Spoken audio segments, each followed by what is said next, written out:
기독교는 진리 체계입니다. 이 기독교의 진리는 보통 우리가 믿음이라고 표현해요.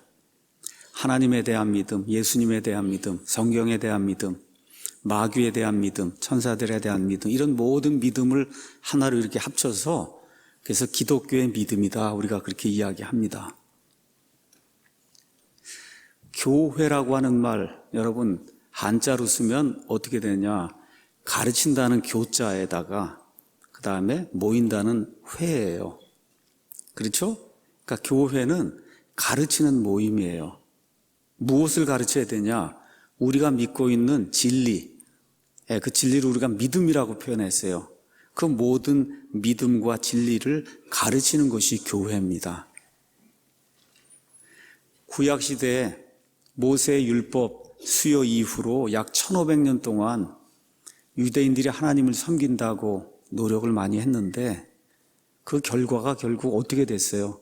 하나님이, 본인들이 섬긴다고 한 그 하나님이 이 땅에 사람의 몸을 입고 오셔서 본인들의 메시아로 오셨음에도 불구하고 그분을 배척하고 십자가에 죽이는 이와 같은 악한 일을 저질렀습니다. 여러분 신명기 6장 이런 데 가서 보시면 이 사람들이 하나님의 말씀을 지키고 보존해야 되고 어떻게 하든지 가르쳐야 되겠다는 그런 일념을 가지고 이마에도 손에도 기둥에도 그렇죠? 곳곳에 하나님의 말씀을 적어놓고 어떻게 하든지 듣고 쓰고 외우고 가르치려고 그렇게 노력을 했는데 그 의미를 알지 못한 채 습관적으로 형식적으로 그와 같은 일을 하다 보니까 결국 타성에 젖어버렸어요.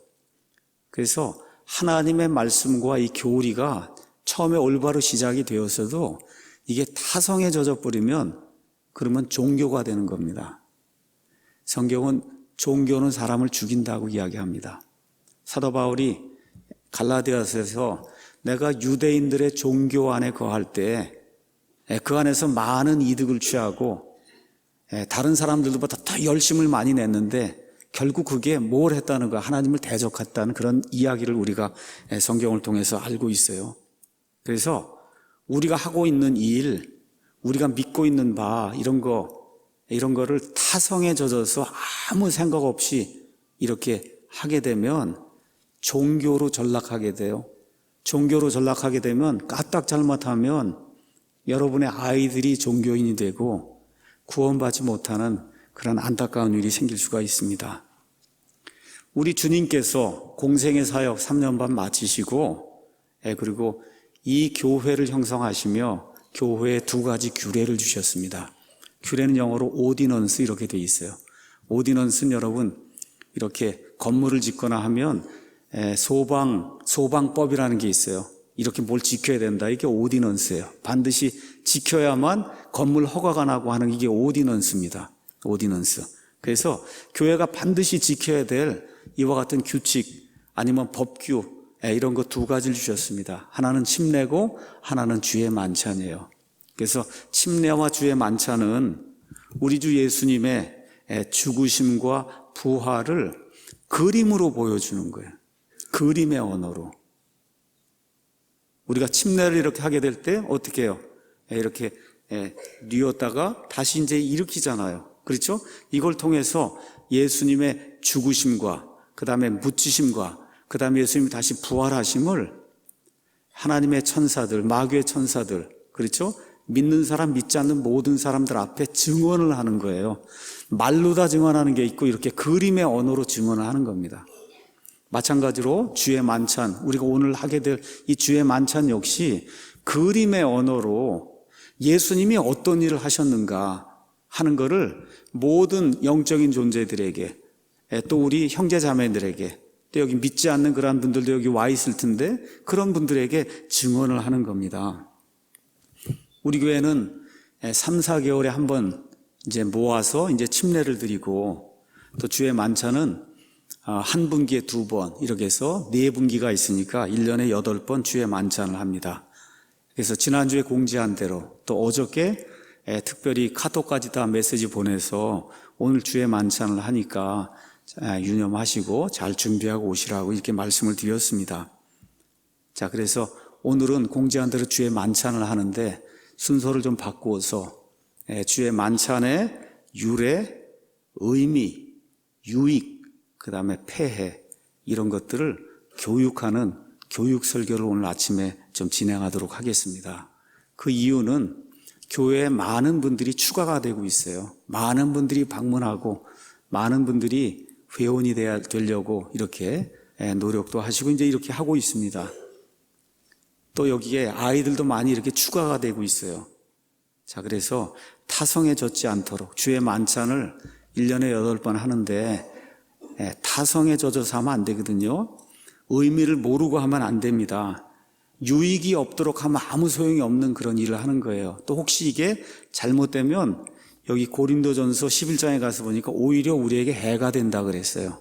그렇게 되면 목사가 주의 만찬이 무엇인가를 정확하게 오늘 좀 설명할 그런 필요가 있어서 주의 만찬의 유래와 의미와 유익과 폐해라고 하는 이런 제목을 가지고 고린도전서 11장 말씀을 강의하도록 하겠습니다. 먼저 주의 만찬은 신약시대의 규례입니다. 그러니까 구약시대엔 주의 만찬이 없었습니다. 우리 한번 오늘 읽은 고린도전서 11장 23절에서 25절 말씀 잠깐 보도록 하겠습니다. 가서 보니까 내가 너희에게도 전해준 것은, 그러니까 고린도 교회뿐만 아니라 사도 바울이 가면서 세상을 나가서 전도하면서 많은 교회를 세웠어요. 그래서 그 모든 교회들에게 주의 만찬을 가르쳐 줬습니다. 그래서 고린도 교회 성도들에게도, 이 교회를 하는 그 성도들에게도 전달해 줬어요. 그것은 뭐냐? 내가 주께 받은 것이다. 곧 주 예수님께서 배반당하신 바로 그 밤에 빵을 집으사 감사를 드리신 뒤에 그것을 떼시고 이르시되 받아서 먹으라. 이것은 너희를 위하여 찢긴 내 몸이니 나를 기억하여 이것을 행하라 하시고, 저녁 식사 뒤에 또 그와 같은 방식으로 잔을 잡으시고 이르시되 이 잔은 내 피로 세우는 새 상속 언약이니 너희가 그것을 마실 때마다 나를 기억하여 이것을 행하라 하셨느니라. 이렇게 이제 기록이 되어 있습니다. 여기 가서 보니까 주의 만찬은 언제 제정이 되었냐? 우리 예수님께서 십자가에 달려 죽기 바로 전날 밤, 바로 그 전날 밤에 유월절 만찬을 잡수시는 바로 그 자리에서 주의 만찬을 제정하셨다고 성경이 우리에게 이야기하고 있습니다. 이 주의 만찬, 이것이 대단히 중요하기 때문에 마태복음 26장 26절에서 29절, 마가복음 14장 22절에서 25절, 누가복음 22장 14절에서 23절 해서 공관복음이라고 하는 마태복음, 마가복음, 누가복음 이 세 복음서 전체가 다 이 주의 만찬이 이루어지는 이와 같은 장면을 우리에게 이제 소개하고 있습니다. 자, 그럼 왜 주의 만찬이 이렇게 중요한가? 바울이 가서 구원받고, 그렇죠, 하나님의 백성이 되라 이것만 전달하면 됐을 텐데 왜 주의 만찬까지도 다 전달했는가? 오늘 그 의미를 이해하려고 하는 겁니다. 누가복음 22장 잠깐 가서 보도록 하겠습니다. 누가복음 22장 14절에서 23절에 주의 만찬이 진행되는 그런 내용이 그 안에 이제 기록이 되어 있습니다.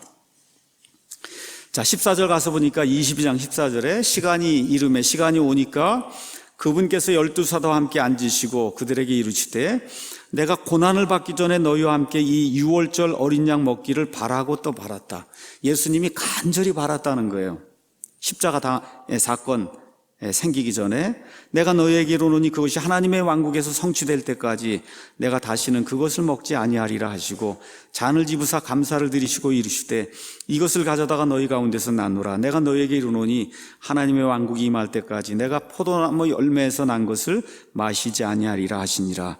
또 그분께서 빵을 집으사 감사를 드리시고 그것을 떼어 그들에게 주시며 이르시되 이것은 너희를 위하여 준 내 몸이라.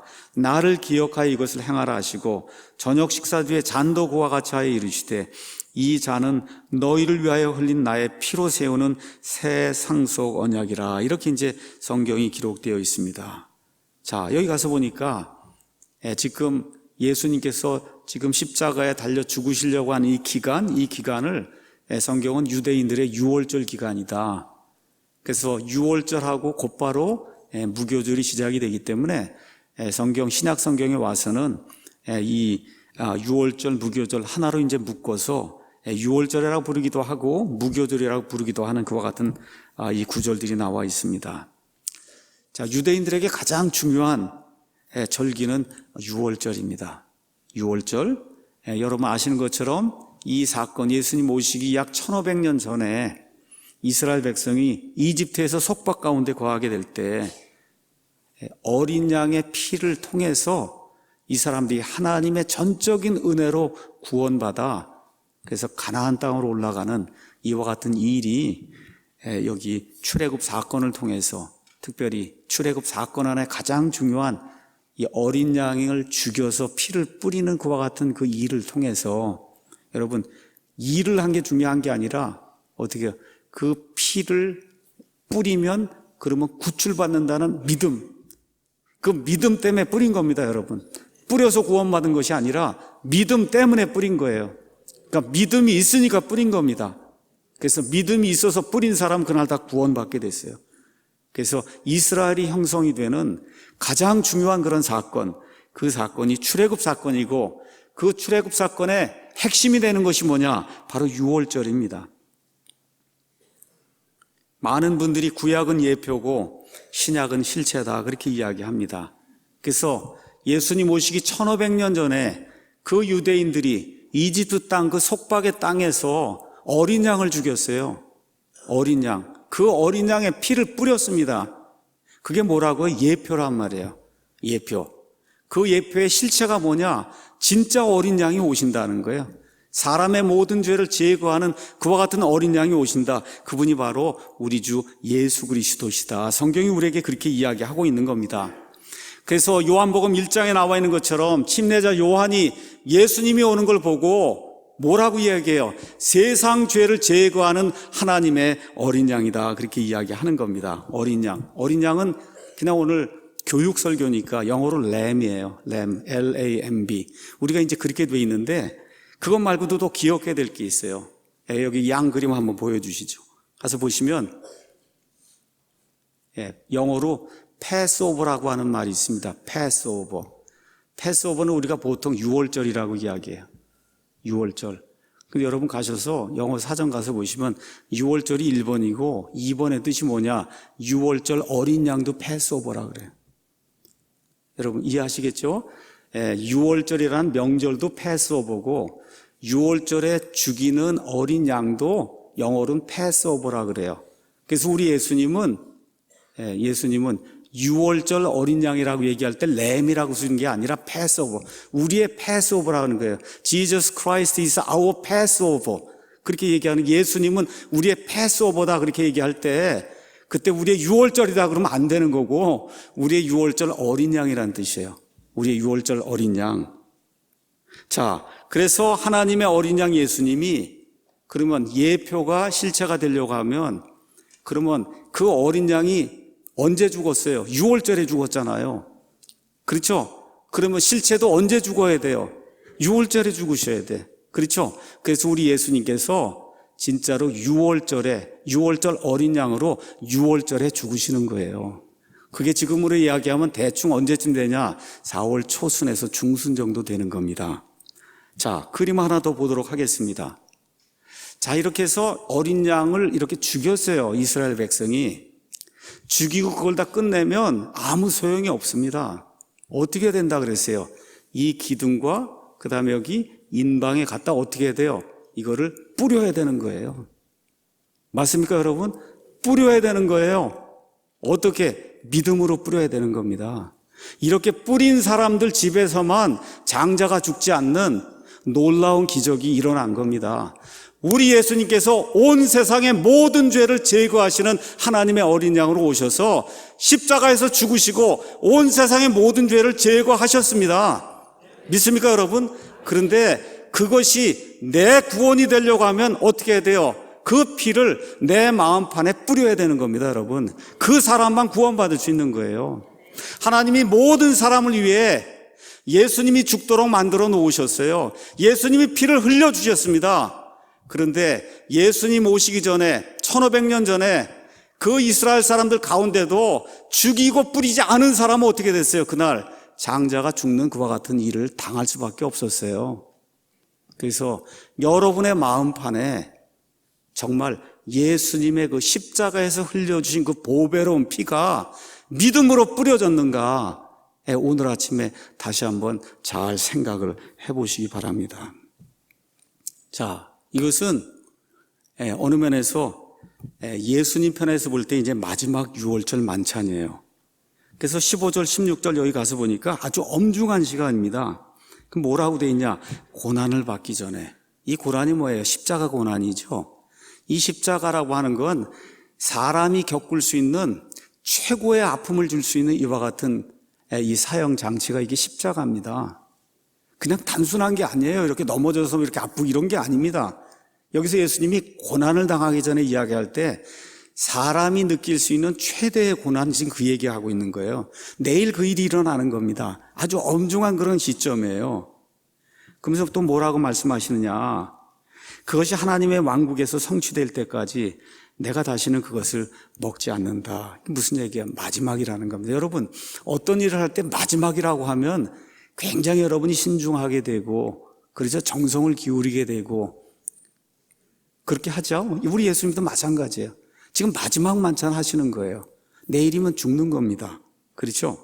이렇게 이제 하시면서 예수님께서 빵을 집으사 감사를 드리시고 그것을 떼어 그들에게 주시며 이르시되 이것은 너희를 위하여 준 내 몸이다.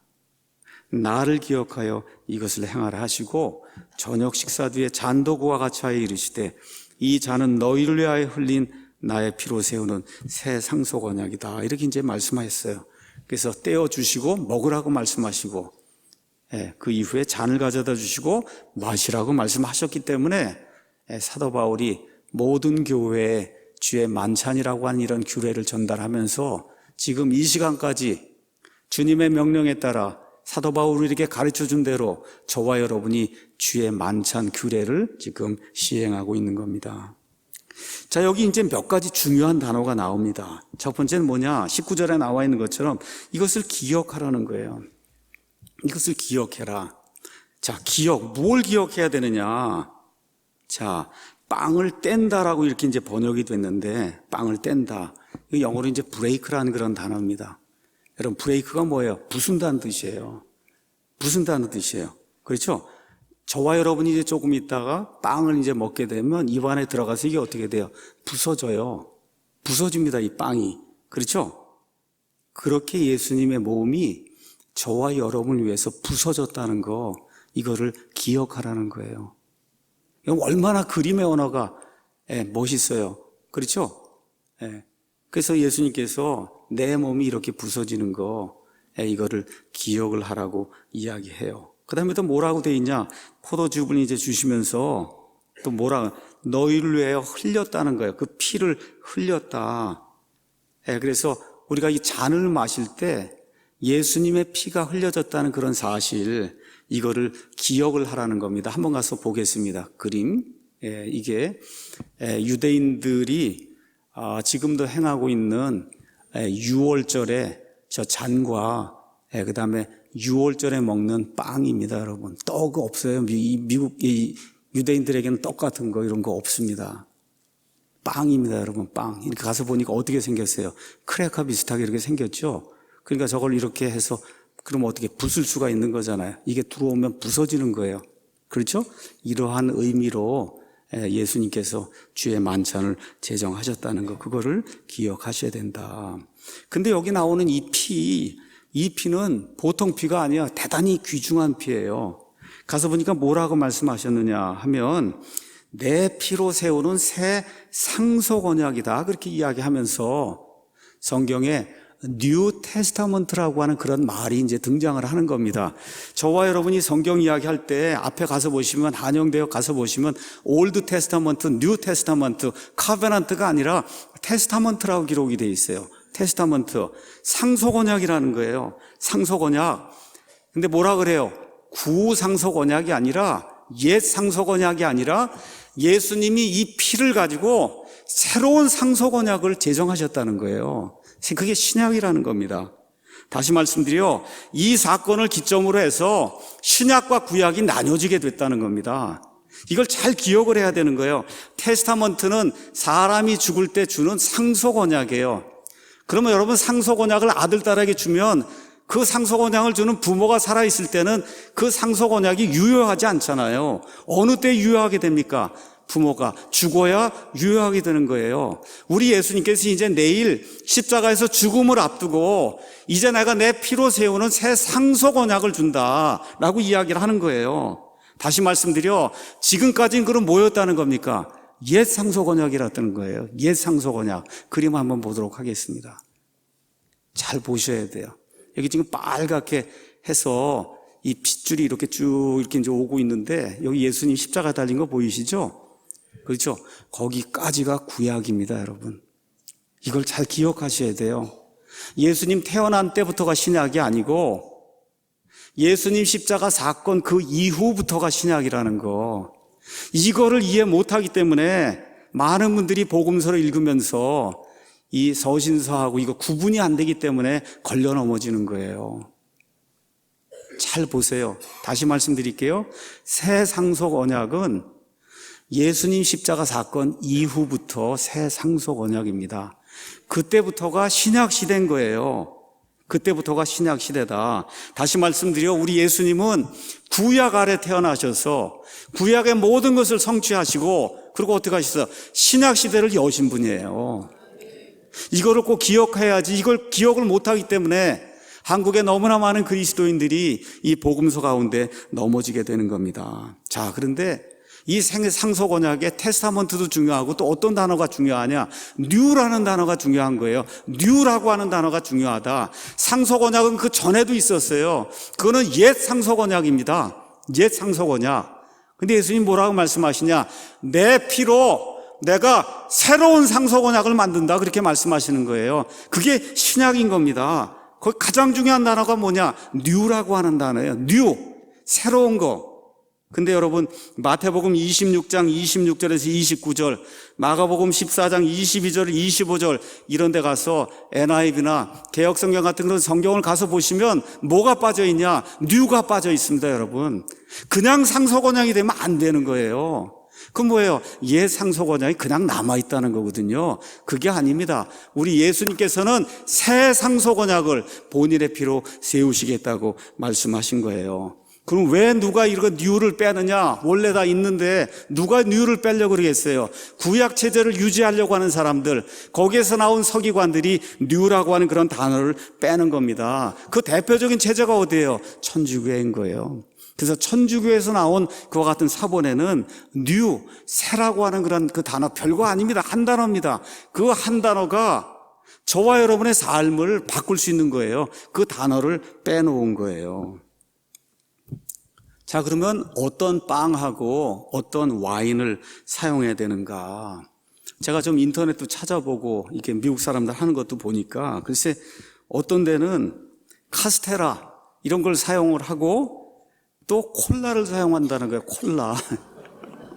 그러니까 무슨 얘기냐? 그냥 먹고 마시면 되는 거지. 이게 꼭 뭐 어떠한 특별한 어떤 빵이나 어떤 특별한 이런 와인이 될 필요가 없다고 주장하는 그런 사람들이 있는 겁니다. 근데 우리 바이블 빌리버들은 그렇게 하지 않아요. 그렇게 하지 않습니다. 자, 이 기간은 언제라고 되어 있냐면 6월절 곧 무교절이라고 이렇게 되어 있어요. 그래서 이집트 탈출하면서부터 곧바로 무교절이 시작이 됐습니다.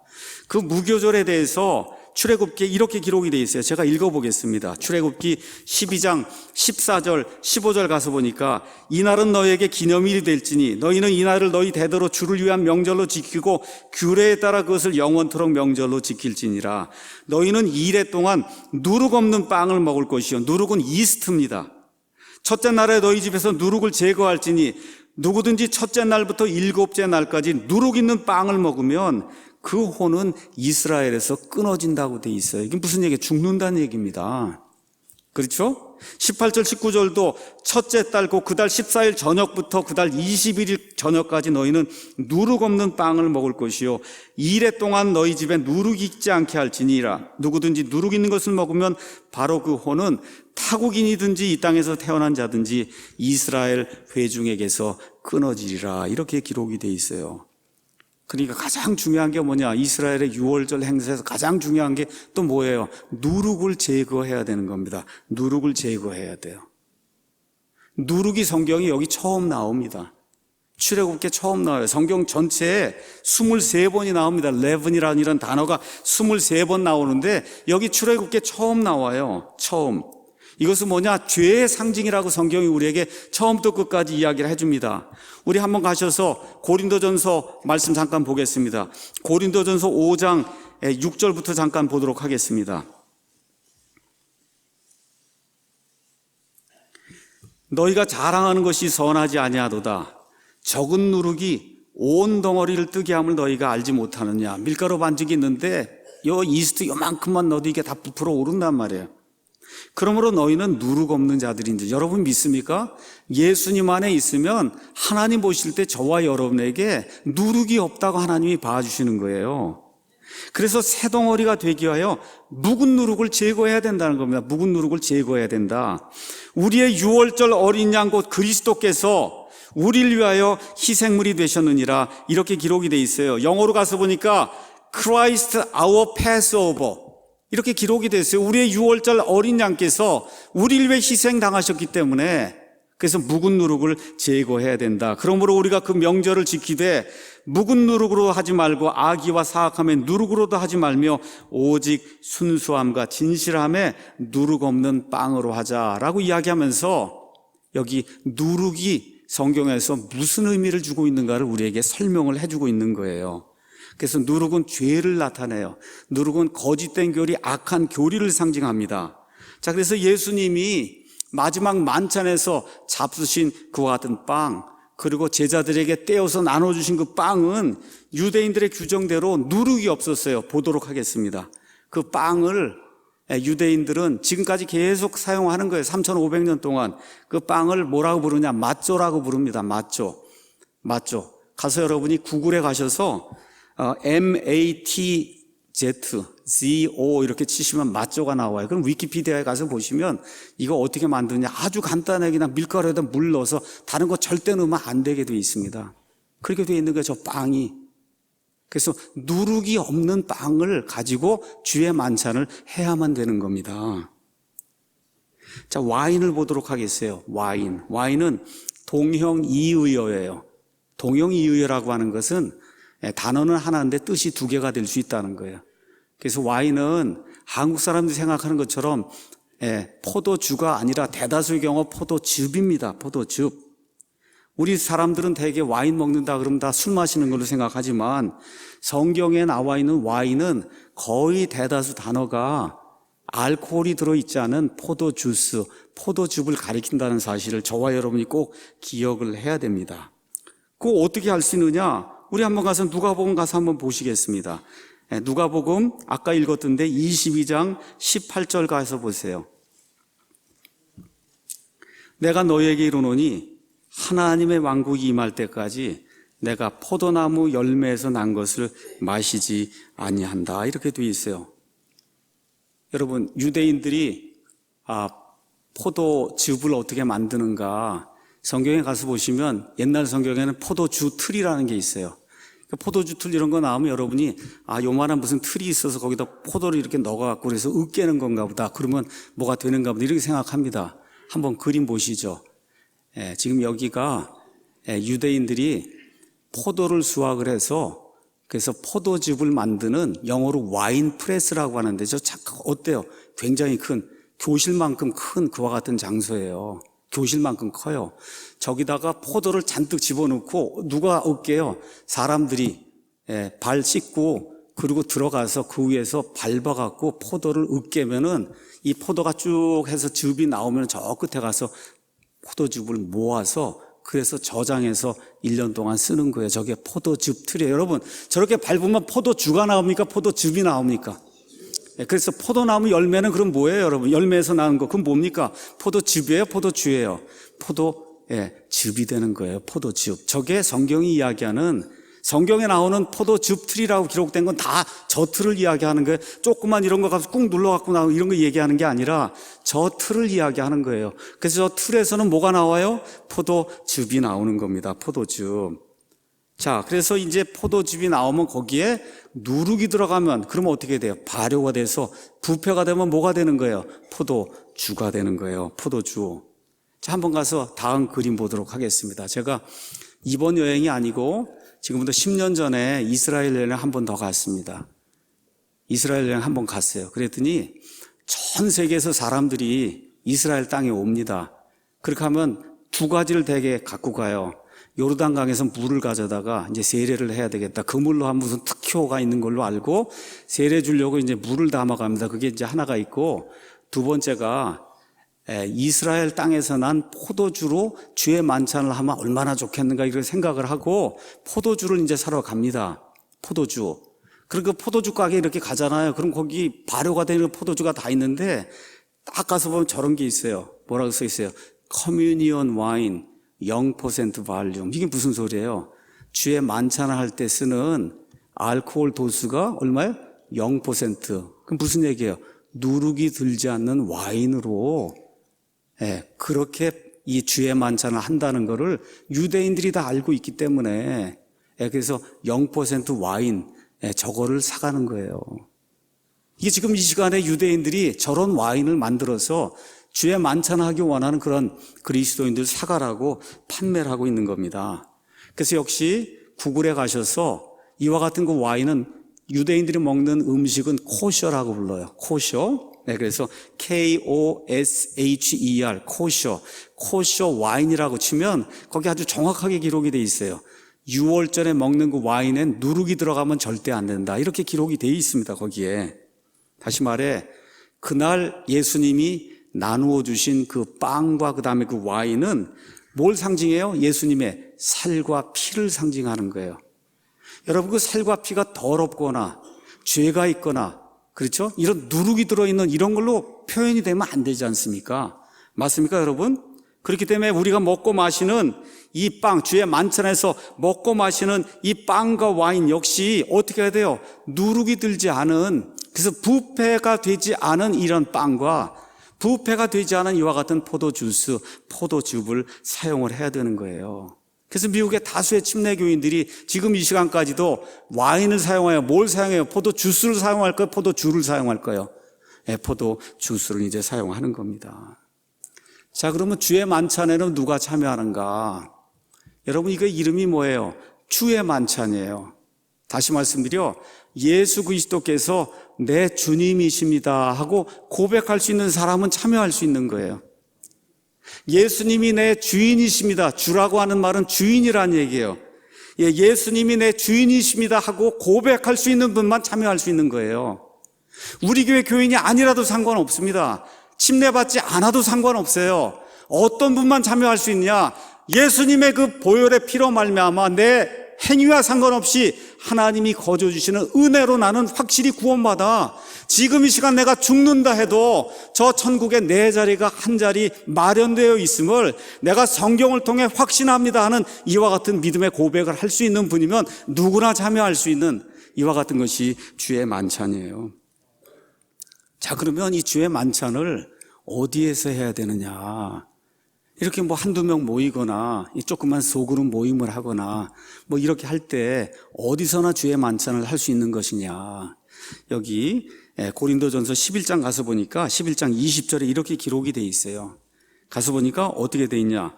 그러므로 너희가 한 곳에 함께 모일 때 이것이 주의 만찬을 먹는 것이 아니다. 무슨 얘기예요? 교회로 모여서 해야 된다는 거예요.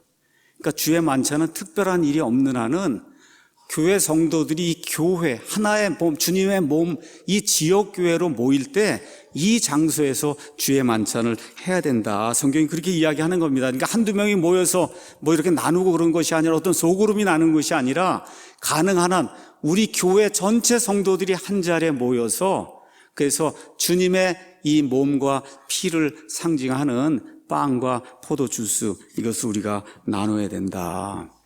자, 그러면 얼마나 자주 해야 됩니까? 1년에. 예수님이 분명히 기억하여 하라고 말씀했어요. 그러니까 기억할 수 있을 정도는 해야 되는 겁니다, 여러분. 맞죠? 기억할 수 있을 정도는 해야 되는 거예요. 자, 그런데 사도 바울은 기억하라고 했기 때문에 이거를 가르쳤어요. 그래서 고린도 교회가 분명히 이 일을 했습니다. 근데 문제가 뭐냐? 몇 번 하라고는 가르쳐 주지 않았어요. 1년에 몇 번 해야 되느냐, 얼마나 자주 해야 되느냐, 매일 해야 되느냐, 매주 해야 되느냐, 매달 해야 되느냐, 성경은 여기에 대한 규정이 따로 없습니다.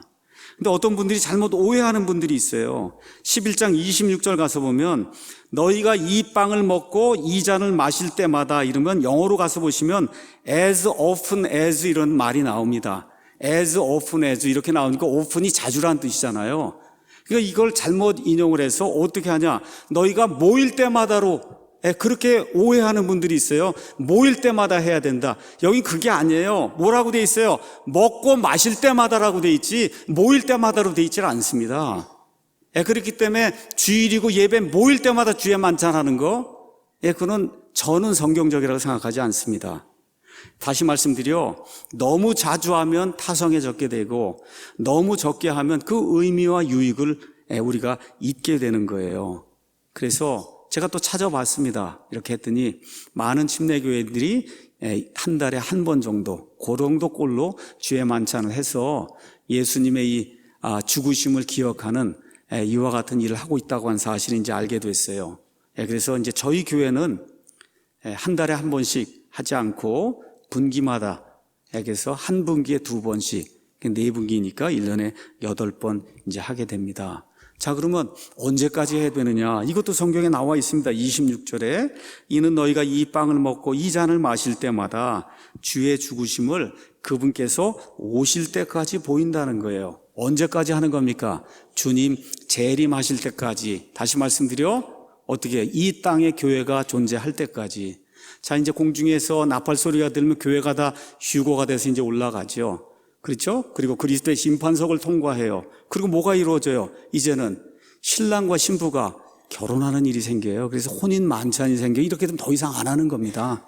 그렇죠? 그러니까 이 땅에 저와 여러분이 교회로 존재하는 한 예수님의 죽으심을 우리 자신에게도 다시 한번 보이고 우리 아이들에게도 보이고 이 자리에 혹시 믿지 않는 분들이 왔으면 그분들에게도 보이고 우리가 구원받았다고 하는 것이 그 이유가 뭐냐?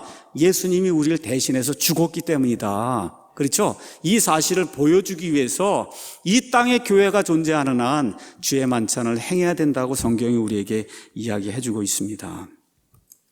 자, 이게 참 좋은 거예요. 그렇죠? 그런데 주의 만찬에 폐해가 있다고 고린도전서 11장에 사도 바울이 이야기하고 있습니다. 17절 가서 보니까 이제 내가 너희에게 밝히 말하는 이 일로는 너희를 칭찬하지 아니하노니 그것은 곧 너희가 함께 모이는 일이 더 좋은 일이 되지 못하고 더 나쁜 일이 된다는 것이다. 이렇게 이제 기록이 되어 있습니다. 다시 말씀드려 사람들이 모였어요.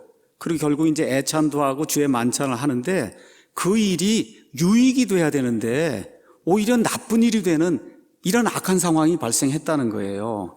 20절에서 22절 그러므로 너희가 한 곳에 함께 모일 때 이것이 주의 만찬을 먹는 것이 아니니 이는 먹을 때 저마다 자기 만찬을 다른 사람보다 먼저 먹으므로 한 사람은 시장하고 다른 사람은 취해 있기 때문이라. 도대체 무슨 말이냐? 너희가 먹고 마실 집이 없느냐? 너희가 하나님의 교회를 업신여기고 없는 자들을 부끄럽게 하느냐? 내가 너희에게 무슨 말을 하랴? 내가 이 일로 너희를 칭찬하랴?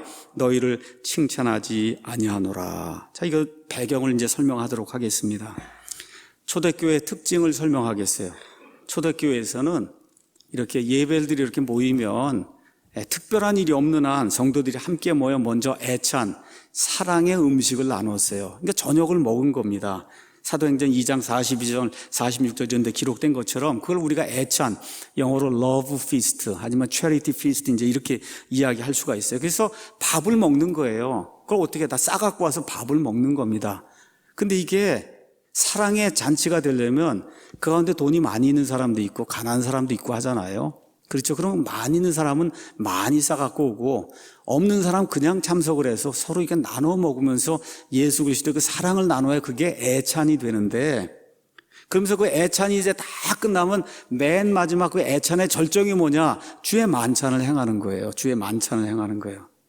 근데 이게 주의 만찬을 포함한 애찬에 문제가 있었다는 거예요. 첫 번째 18절에 가서 보니까 무엇보다 먼저 너희가 교회에 함께 모일 때 애찬을 하러 모이고 예배를 하러 이렇게 모일 때 너희 가운데 분쟁이 있다는 것을 내가 듣고 부분적으로 그것을 믿는다. 이게 무슨 얘기예요?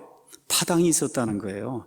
그러니까 이렇게 애찬을 나누거나 심지어 주의 만찬을 행할 때도 끼리끼리 했다는 겁니다. 나 좋아하는 사람끼리, 저 사람 나하고 싫으니까 같이 안 해 하는 그와 같은 일을 했다는 거예요. 그래서 자기들끼리 좋아하는 사람들끼리만 모여서 이렇게 음식을 나누고 주의 만찬을 행하는 이런 일이 있었다는 거예요.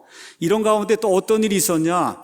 부자들은 많이 싸웠어요. 많이 싸운 것까지는 좋은데 가난한 사람들은 못 싸우잖아요. 그럼 나눠 먹어야 되는데 부자들이 많이 싸워갖고는 자기들끼리 모여서 자기들끼리만 배를 불리고, 그리고 가난한 사람들은 먹지 못하게 함으로 말미암아 어떤 일이 생겼어요. 가난한 사람들이 교회에 오면 수치심을 당하는, 수치스럽게 이렇게 생각할 수밖에 없는, 나는 돈도 없어서 아무것도 못해 이렇게 느낄 수밖에 없는 그런 악한 일이 고린도 교회 안에 생겼다는 거예요.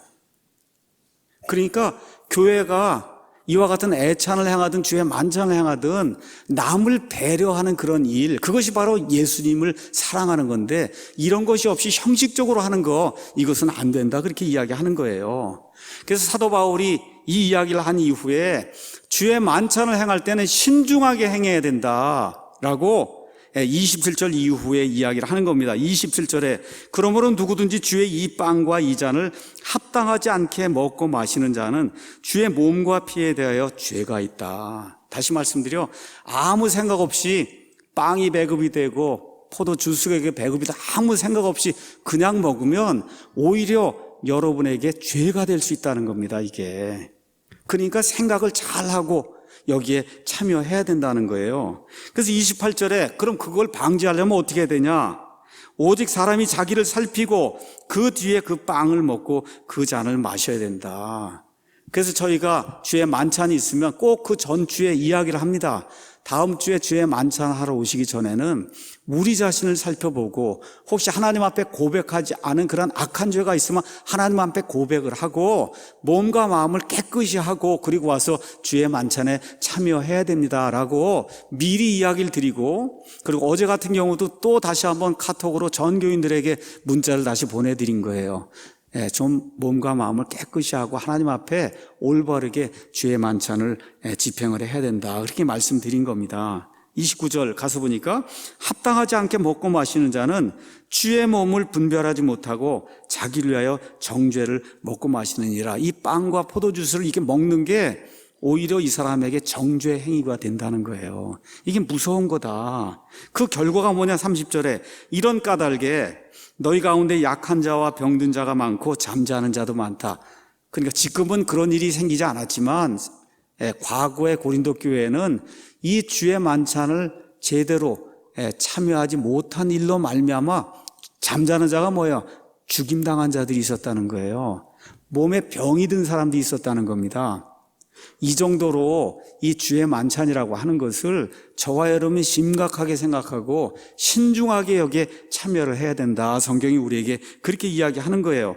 그래서 그 다음에 가서 보니까 만일 우리가 우리 자신을 판단하려 하면 판단을 받지 아니하려니와 우리가 판단을 받으면 우리가 죽게 징계를 받았나. 이게 무슨 얘기입니까? 그래서 주의 만찬을 행하러 오기 전에, 또 예배를 드리러 오기 전에 내 자신의 상태가 어떤 것인가를 하나님과 나 사이에 놓고, 그리고 판단을 잘 하고, 그리고 여기 와서 예배를 드리고 주의 만찬에 참여하면 하나님의 판단을 받지 않는다는 거예요. 근데 하나님께 판단을 받았다는 얘기는 뭐예요? 병이 들거나 심지어 죽는 일까지도 발생하는 그런 일이 하나님을 경홀히 여길 때 생긴다는 거예요. 이런 것들을 꼭 기억을 하라고 사도 바울이 우리에게 이야기하는 겁니다. 그래서 32절에 이렇게 이야기하는 거, 우리가 판단을 받으면 우리가 죽게 징계를 받았나니 이것은 우리가 세상과 함께 정죄를 받지 아니하게 하려 합니다. 그래서 주의 만찬을 특별히 우리가 한다고 공지가 될 때는 이게 한 분께 두 번이 있지 않습니까? 그럴 때는 특별하게 다른 주일과는 더 달리 정말 세심하게 내 마음을 살피고 내 가정생활이 올바른가, 그렇죠? 부모 자식 간의 이런 관계가 더 올바른가, 우리 형제 자매들과의 이런 관계가 올바른가, 이런 모든 것들을 살피고, 그리고 이 자리에 와야 그래야 유익이 된다고 성경 말씀이 우리에게 이야기해주고 있는 겁니다. 자, 이와 같은 폐해 말고 또 잘못된 그런 관행이 있어요. 자, 가서 보니까 이 주의 만찬은 주님의 죽으심을 기억하는 거라 그래서 26절을 가서 보니까 너희가 이 빵을 먹고 이 잔을 마실 때마다 주의 죽으심을 그분께서 오실 때까지 남들에게 보이고 알리는 거라는 거예요. 다시 말해 예수님이 나를 위해 죽어주셔서 그래서 예수님 때문에 제가 살게 됐습니다. 그렇죠? 이와 같은 사실을 기억하며 감사하는 거예요. 다른 사람들에게 알려주는 거예요. 보여주는 겁니다. 우리 아이들에게 보여주는 거예요. 특히 여기 가운데 믿지 않는 분들이 있으면 우리가 이런 걸 하는 걸 통해서 이 사람들 한 이 일을 통해서 예수님이 정말 이 사람들을 위해 죽었다는 이런 사실이 드러나는구나 하는 거를 저와 여러분이 보여야 된다는 거예요. 근데 시간이 흐르면서 교회가 타락하기 시작했습니다. 니골라당이 등장하기 시작했어요. 니골라당은 뭐냐? 성도들 위에 올라타서 성도들을 지배하려고 하는 이와 같은 계급체계, 구약시대의 제사장 계급체제가 이제 형성이 되기 시작했어요. 이렇게 되면서 300년 넘어가면서 어떻게 됐어요? 천주교회라고 하는 것이 등장을 하게 됐어요. 천주교회는 어떻게 구원을 받느냐? 7가지 성사를 통해서 구원을 받는다. 그렇게 이야기합니다. 그 7가지 성사 중에 하나가 뭐냐? 바로 미사입니다. 미사. 그 미사라고 하는 게 뭐 하는 거냐? 한번 그림 보여주시죠. 이 미사 가면 저 앞에 천주교에서는 다 포도주를 사용합니다. 어찌됐든 저렇게 빵 쪼가리 하나, 빵 쪼가리의 이름을 영어로는 호스트라고 얘기해요. 호스트가 주인이란 뜻이에요. 그러니까 예수님을 저 빵 조각이라고 지금 이렇게 표현하고 이렇게 이제 해서 사자가 저렇게 기도를 드리면 그럼 어떤 일이 생긴다는 거예요. 진짜 기도 드리는 그 순간 저 빵 조각하고 그 다음에 저 포도주가 100% 실제 예수님의 뭐가 돼요? 살과 피가 된다는 거예요. 예수님의 살과 피가 된다. 이런 거를 천주교의 화채설이라고 이야기합니다. 수박 화채 이런 게 채가 아니라 화채, 몸으로 변한다는 거예요. transubstantiation이라는 겁니다. 이래서 이 사람들은 이 미사를 할 때마다 어떻게 해요? 천주교 사제가 이렇게 축복을 하면 그러면 바로 그 순간에 예수님의 몸, 예수님의 피로 이렇게 변하게 되면 그거를 희생을 시키는 거예요. 여러분, 이 얘기는 무슨 얘기냐? 예수님께서 십자가에서 단 한 번 죽으심으로 말미암아 영원 무궁토록 단번 대속의 희생 예물이 되셨다는 그 사실을 부인하는 겁니다, 여러분. 그러니까 계속해서 제사를 드리는 거예요. 이게 미사인 겁니다. 미사. 그래서 이 천주교에서는 미사가 가장 중요한 거예요. 한번 그림 보도록 하겠습니다. 여기 이분 누군지 다 아시죠? 지금 저렇게 하고 있는 거예요. 교황 프란시스라고 한 사람이 저렇게 하고 있는 거예요. 또 한번 보시죠. 그리고는 저걸 교인들 다 나오라고 해서 입에다가 쑥 다 이렇게 넣어주는 거예요. 여러분, 예수님이 입에다 넣어주신 적이 있어요. 제가 옛날에 한국에 돌아와서 어느 교회를 다녔습니다. 근데 목사가 주의 만찬을 행한다고 해서 수요일 날 갔더니 저 짓을 하는 거예요. 다 나오라 그래서 하나씩 넣어주더라고요. 그래서 벌떡 일어나서 나갔습니다. 그 다음부터 이제 그 교회에 안 나갑니다. 여러분, 저렇게 종을 만들면 안 되는 거예요. 사제의 종을 만들면 안 되는 겁니다. 제사장 계급의 종이 되는 거잖아요. 그래서 저런 체제에서는 사제가 없이는 하나님께 나아갈 수가 없는 겁니다. 그게 뭐예요? 구약시대잖아요. 근데 예수님이 십자가 사건 전에 내 피로 세우는 새 상속 언약이라고 얘기했잖아요. 새 상속 언약의 가장 중요한 게 뭐예요? 제사장이 없어진 겁니다, 여러분.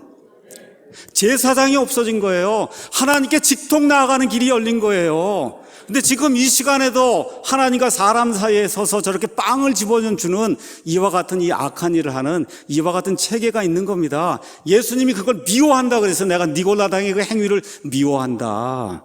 그래서 우리는 저런 일에 참여하지 않는 겁니다. 하나님 보시기에 악한 거예요. 지금 이 시간에도 전 세계 수억 명의 사람들이 저렇게 빵을 받아 먹고 예수님을 계속해서 죽이는 이와 같은 미사에 참여하고 있는 거예요. 이 제사 드리는 그 일에 참여하고 있는 거예요. 하나님 보시기에 악한 일입니다.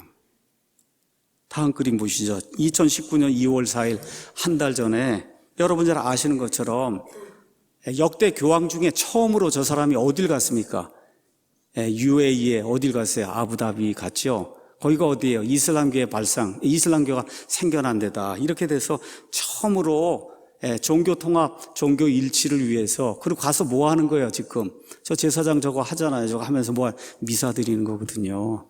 그러니까 천주교회는 미사가 없이는 아무것도 안 되는 그런 체제예요. 그 미사는 예수님을 다시 한번 살려서, 그래서 어떻게 희생예물로 계속해서 드리는 이와 같은 체제인 겁니다. 이것을 성경은 잘못된 관행이라고 분명히 우리에게 이야기해주고 있는 거예요. 이런 일을 행하는 사람은 다 옷을 어떻게 입냐? 긴 옷을 입습니다. 그래서 마가복음 12장 38절에 우리 예수님께서 긴 옷을 입고 다니는 자들을 조심해라. 그래서 제가 짧은 옷을 입습니다, 제가. 긴 옷을 저렇게 입고 다니는, 제 얘기가 아니에요. 긴 옷을 입고 다니는 사람들을 조심하라 그랬어요. 저게 종교인들이거든요. 자, 이제 주의 만찬의 유익을 살펴보도록 하겠습니다. 자, 주의 만찬은 주님의 죽으심을 기억하는 거예요. 자, 그럼 구체적으로 뭘 기억해야 되느냐? 첫 번째, 주의 만찬이라고 얘기했고 거기 주라고 하는 단어가 나오니까 예수님이 우리의 주인이라는 사실을 이와 같은 이 규례를 통해서 기억을 해야 된다는 거예요. 예수님이 우리의 구원자입니다. 맞습니다.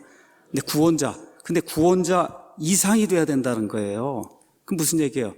저와 여러분을 소유한 주인이라는 거예요.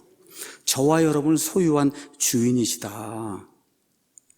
그래서 과연 우리가 예수님을 구원자여 또 주님으로 이걸 또 잘못 이해하면 100% 따라야 된다. 여러분, 그건 불가능합니다. 왜 그래? 우리 안에 육신이 있기 때문에 그건 불가능해요.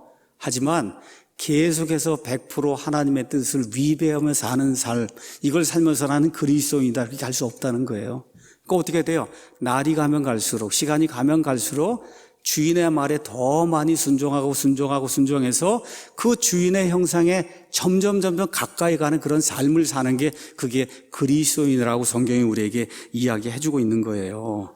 그래서 주의 만찬을 기억하면서, 그러면 주인이 우리 주님이면 내 시간의 주인 누구예요? 나예요, 예수님이에요? 예수님이란 말이에요. 그죠? 내가 가지고 있는 지식, 명예, 그죠? 내가 가지고 있는 모든 거, 이 모든 거의 진짜 주인은 누구예요? 예수님이고, 나는 누구예요? 청직이라고 하는 그런 사실을 이 주의 만찬을 통해서 저와 여러분이 다시 한번 기억하셔야 돼요. 우리가 가지고 있는 모든 것, 심지어 아이들까지도 다 하나님이 내게 맡겨주신 거. 그래서 저와 여러분이 잘 관리를 하고 우리 주인에게 영광을 돌리는 그런 삶을 살아야 되겠다, 이렇게 생각해야 된다는 겁니다. 그 다음에 고린도전서 10장 16절에서 22절에 주의 만찬에 대한 이야기가 또다시 나옵니다. 그 옆장에 나옵니다. 자, 가서 보겠습니다. 10장 16절에 우리가 축복하는 축복의 잔은 그리스도의 피에 함께 참여하는 것이 아니냐. 우리가 떼는 빵은, 이렇게 부수는 그 빵은 그리스도의 몸에 함께 참여하는 것이 아니냐. 여기 참여한다, 함께 참여한다는 말이 영어로 가서 보면 커뮤니언이에요. 아까 커뮤니언 와인 나올 때 커뮤니언. 이 커뮤니언이 어디서 나오냐? 여러분 들어본 적 있을 거예요. 그리스 말 코이노니아에서 나온 거예요. 코이노니아, 함께 교제한다, 이런 뜻이에요. 다시 말씀드려, 우리가 이렇게 축복의 잔입니다, 여러분. 이게 축복의 잔이고 축복의 빵이에요. 이제서 이와 같은 걸 우리가 떼고 이와 같은 걸 우리가 참여하게 될 때 우리가 예수님의 몸과 피에 우리가 참여하는 거예요. 그 다음에 뭐라고 기록이 돼 있냐? 육체를 따라 난 이스라엘을 보라. 희생물을 먹는 자들이 제단에 참여하는 자가 아니냐. 구약시대 희생물을 드렸어요. 그 드린 다음에 누가 그걸 먹었습니까? 제사장들이 먹었잖아요. 그렇죠? 마찬가지로 주의 만찬에 저와 여러분이 참여하게 될 때 우리가 다 지금은 하나님 앞에서 제사장인 거예요. 그래서 그리스도의 모든 거에 저와 여러분이 참여한다는 겁니다. 잘 들으셔야 됩니다. 그리스도의 모든 거에 참여한다. 이게 무슨 얘기냐? 예수님의 영광, 예수님의 파워, 권세, 예수님의 의, 예수님의 아름다움, 예수님의 거룩함, 이 모든 게 뭐예요? 하나님의 본성이거든요. 그렇죠? 그래서 베드로후서 1장 3절에 나와 있는 것처럼 하나님의 본성에 참여하는 자가 된다는 것을 이 시간에 저와 여러분이 다시 한번 느껴야 되는 거예요. 이것이 주의 만찬이 주는 그 의미라고 성경이 우리에게 이야기하고 있는 겁니다. 그래서 21절에 나와 있는 말씀, 너희가 주의 잔과 마귀들의 잔을 겸하여 마실 수 없으며 주의 상과 마귀들의 상에 겸하여 참여하는 자가 될 수 없느니라. 우리가 주의 질투를 일으키겠느냐? 우리가 그분보다 강하냐? 이게 무슨 얘기예요? 내가 주님을 믿습니다 하고 세상 나가선 마귀 따라 사는 그런 삶을 살면 안 된다는 거, 그거를 이 시간에 다시 한번 확실히 하고 돌아가야 된다는 겁니다, 여러분. 그게 주의 만찬의 의미예요. 다시 말씀드릴게요. 주님 사랑합니다 하고 교회에선 그러고 세상 나가거나 집에 들어가서는 영 딴 사람이 돼서 마귀를 쫓아 사는 그런 사람이 되면, 그러면 어떻게 돼요? 주님이 질투하고 시기한다는 거예요. 그렇게 하면 안 된다는 거예요. 구약시대 유대인들이 패망했어요. 그 패망의 원인이 뭐냐? 자기의 남편이신 이 여호와 하나님을 버리고 이방신들을 쫓아갔어요. 그렇죠? 이렇게 되면 패망이 된다는 거예요. 그래서 저와 여러분이 구원 받았음에도 불구하고 예수님이 주시는 그 충만한 축복에 우리가 참여하지 못하는 이유가 뭐냐? 혹시 우리 가운데 주님의 상과 마귀들의 상을 겸하여 먹는 사람이 있는가 한번 생각해 보라는 겁니다. 주님의 잔과 마귀들의 잔을 동시에 겸하여 먹으려고 하는 그런 사람들이 있는가? 이 주의 만찬의 시간을 통해 저와 여러분이 다시 한번 생각을 해봐야 된다는 거예요. 그래서 주님의 만찬을 행하는 이 시간에 저와 여러분이 하나님 앞에 고백해야 될 게 있어요. 그것은 뭐냐? 주님, 오직 주님만을 섬기겠습니다. 최선을 다해 섬기겠습니다. 신실하게 섬기겠습니다. 지금까지 행하던 악한 일들 버리고 주님이 기뻐하신 그런 일들을 내가 다시 한번 해보겠습니다 하고 다시 한번 고백하고 작정하고 하나님 앞에 약속하는 그 일이 이 주의 만찬의 시간에 이루어져야 된다는 거예요. 결론에 말씀드리겠습니다. 주님의 만찬은 주님의 그 축복의 잔, 여러분 축복의 잔이라 그랬어요. 축복의 잔. 여기 16절 거기 가서 보니까 영어로 뭐라고 돼 있냐면 cup of blessing 그랬어요. 이게 여러분 오늘 이제 주의 만찬을 좀 이따 하잖아요. 이게 축복의 잔과 축복의 빵이에요. 이걸 저와 여러분이 유익하게 주의 만찬을 이렇게 집행하게 되면 이 시간이 이 땅에서 가장 큰 축복을 받는 그런 시간이다. 얼마나 좋은 겁니까? 그렇죠? 이 축복의 잔과 축복의 이 빵은 예수님의 몸과 피에 참여하는 거예요. 예수님의 모든 것에 참여하는 거예요. 얼마나 감사한 건지 알 수가 없어요. 이것이 어떻게 이루어지냐?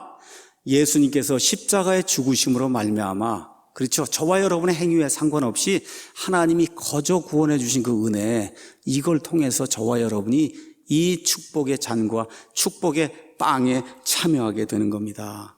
그래서 오늘 이런 것들을 기억하시면서 이 시간에 주의 만찬을 집행하도록 하겠습니다. 이 시간에 주님의 만찬을 이제 거행하도록 하겠습니다. 먼저 주님의 모험에 참여하기에 앞서서 감사기도 드리고 그리고 빵을 배급하도록 하겠습니다.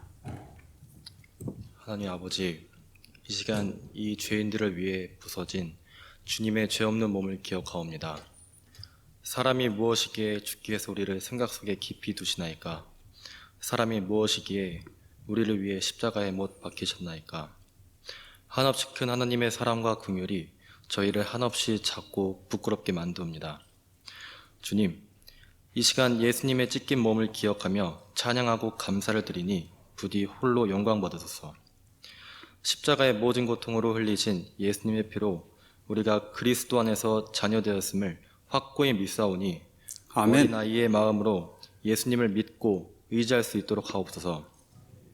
우리의 죄를 단번에 사하신 예수님의 이름으로 기도드립니다. 아멘. 이 시간에 빵을 배급해 드리겠습니다. 그래서 다 빵 배급이 끝난 다음에 그 다음에 성경 구절 제가 하나 읽고 우리가 다 같이 한 빵에 참여하는 거예요. 이렇게 이제 말씀드리고 빵에 참여하도록 하겠습니다. 자, 빵 배급해 주시고요.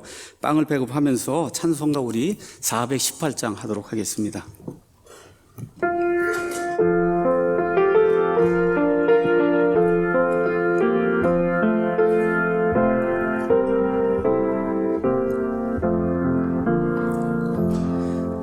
내 주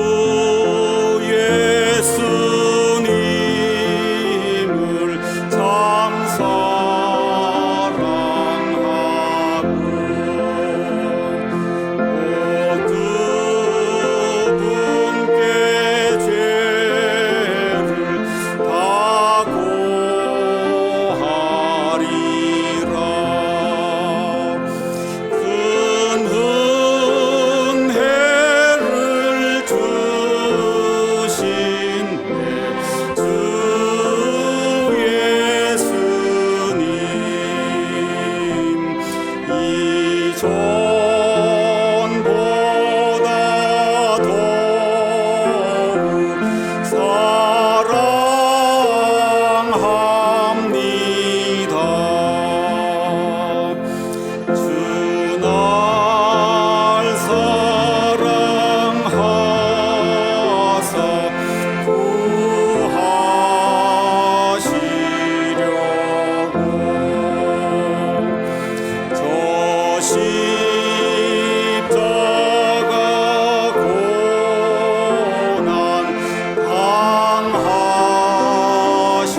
너희에게도 전해준 것은 내가 주께 받은 것이니 곧 주 예수님께서 배반당하신 바로 그 밤에 빵을 집으사 감사를 드리신데 그것을 떼시고 이르시되 받아서 먹으라.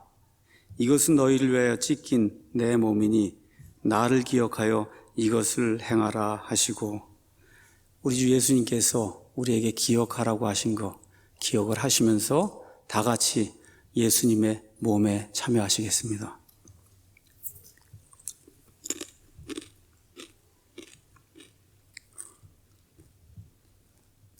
이 시간에는 예수님의 피를 상징하는 이 포도주스 배급하기 전에 먼저 예수님의 피에 대해서 감사하는 그런 기도하겠습니다. 이게 배급이 될 때 저 위에서 아까 그 문설주에 이렇게 피 뿌려진 거 그 그림을 띄워주시고, 다시 한번 나는 내 마음판에 예수님의 피를 믿음으로 뿌렸는가 이렇게 생각하시면서 그러면서 주의 만찬의 두 번째 부분 하도록 하겠습니다. 기도해 주시겠습니다. 하나님, 이 시간 주님께 감사드립니다. 부족한 저희들을 값없이 믿음으로 구원시키는 주님, 주님의 깊은 사랑에 감사드립니다. 우리들의 어리석고 실족된 지난 모습을 회개하게 하시며 주님이 흘리신 거룩한 피로서 우리의 몸과 마음을 정결케 다듬어 주시고 온전히 주님께만 고정하게 하시고 항상 주님만이 영광받는 하나님의 나라를 부흥시키는 최선을 다하는 우리가 되기를 원합니다. 우리를 구원하신 예수님 이름으로 기도드립니다. 이 시간에도 잔이 다 배급이 끝나면 우리가 다 같이 한 피에 참여하도록 하겠습니다. 잔 배급을 하면서 찬송가 214장 하시겠습니다.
여러분에게 다시 한번 말씀드리겠습니다.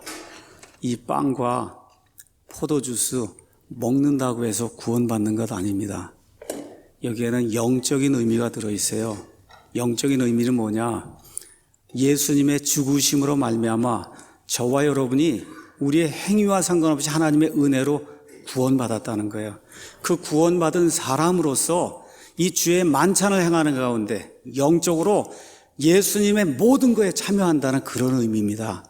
자, 이걸 기억하시면서 제가 성경 구절 마저 한 구절 읽고 그리고 한 잔에 참여하겠습니다. 저녁 식사 뒤에 또 그와 같은 방식으로 잔을 집으시고 이르시되 이 잔은 내 피로 세우는 새 상속 언약이니 너희가 그것을 마실 때마다 나를 기억하여 이것을 행하라 하셨느니라. 이는 너희가 이 빵을 먹고 이 잔을 마실 때마다 주의 죽으심을 그분께서 오실 때까지 보이기 때문이니라. 이 말씀을 기억하시면서 다 같이 예수님의 피를 상징하는 이 포도주스에 참여하겠습니다.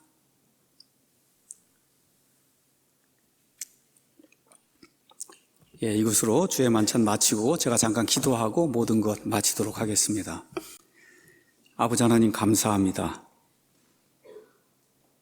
오늘 아침에 예수님께서 주신 두 개의 규례 중에 하나인 주의 만찬을 집행했습니다. 예수님께서 십자가에 달려 죽기 바로 전날 우리 모두가 기억할 수 있도록 그림의 언어로 주의 만찬이라고 하는 귀중한 규례를 우리에게 허락해 주셨습니다. 이 규례를 행할 때마다 주님의 죽으심을 기억할 수 있도록 도와주시고 예수님이 나를 위해서 어떤 일을 행하셨고 그 예수님이 십자가에서 한 번에 다 끝내놓으신 단번속죄 그 희생으로 말미암아 내가 예수님의 영광과 예수님의 권세와 예수님의 아름다움과 예수님의 거룩함과 예수님의 모든 것에 참여할 수 있는 하나님 앞에 귀한 아들, 딸이 되었다고 하는 이런 사실을 기억할 수 있는 그런 좋은 시간이 될 수 있도록 도와주시옵소서. 아버지, 이 교회에 주님께서 복을 허락해 주시고 하나님의 말씀을 완전하게 믿고 있는 이 모든 성도들, 이 성도들 한 사람 한 사람 위에 주님께서 손을 얹어 주셔서 이 세상을 살아가는 가운데 하나님의 은혜 가운데 하나님의 긍휼을 받는 가운데 정말 기쁜 삶을 살다가 우리 주님 공중에 강림하실 때 다 같이 들려 올라가는 그런 휴거에 참여할 수 있도록 도와주시기를 간절히 원하오며 이 모든 것을 기꺼이 우리를 위해서 허락해 주신 우리의 존귀하신 유일하신 구원자 우리의 주인 되시는 우리의 예수 그리스도 이름으로 기도하옵나이다. 아멘.